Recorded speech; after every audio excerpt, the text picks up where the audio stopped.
अब मैं जिस उम्र पे पहुंच गई हूँ वहाँ पे मेरे सारे दोस्तों की धीरे धीरे शादी हो रही है।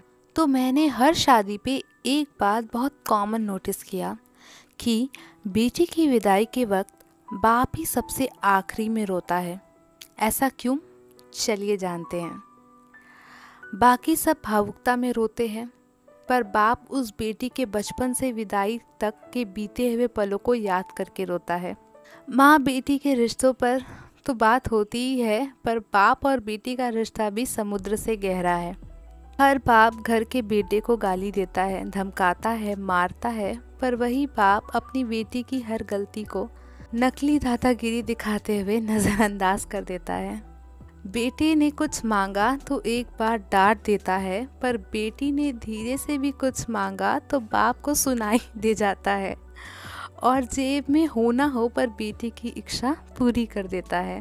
दुनिया उस बाप का सब कुछ लूट ले तो भी वह हार नहीं मानता, पर अपनी बेटी की आंखों में आंसू देखकर खुद अंदर से बिखर जाए उसे बाप कहते हैं। और बेटी भी जब घर में रहती है तो उसे हर बात पे बाप का घमंड होता है। किसी ने कुछ कहा नहीं कि वो बेटी तपाक से बोलती है, पापा को आने दो, बताती हूँ। बेटी घर में रहती है तो माँ के आंचल में है, पर बेटी की हिम्मत उसका बाप रहता है।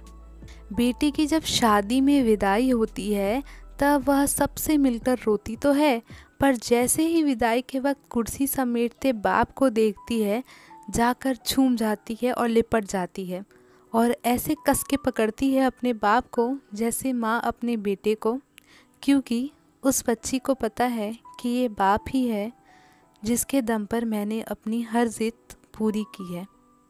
खैर, बाप खुद रोता भी है और बेटी की पीठ ठोककर हिम्मत भी देता है कि बेटा 4 दिन बाद आ जाऊंगा तुझको लेने, और खुद जानबूझकर निकल जाता है कि किसी कोने में, और उस कोने में जाकर वह बाप कितना फूट फूट कर रोता है, ये बात एक बेटी का बाप ही समझ सकता है। जब तक बाप जिंदा रहता है, बेटी मायके में हक से आती है और घर में हर जिद कर लेती है, और कोई कुछ कहे तो डट कर वे बोल देती है, मेरे बाप का घर है। आगे बोलने की और हिम्मत नहीं है। बस इतना ही कहना चाहती हूँ कि बाप के लिए बेटी उसकी ज़िंदगी होती है, और बेटी के लिए बाप दुनिया की सबसे बड़ी हिम्मत और घमंड है। पर बेटी भी यह बात किसी को नहीं बोलती। बाप बेटी का प्रेम समुद्र से भी गहरा है। ये वीडियो सभी प्यारी बेटियों और उनके पापा को समर्पित। राधे राधे।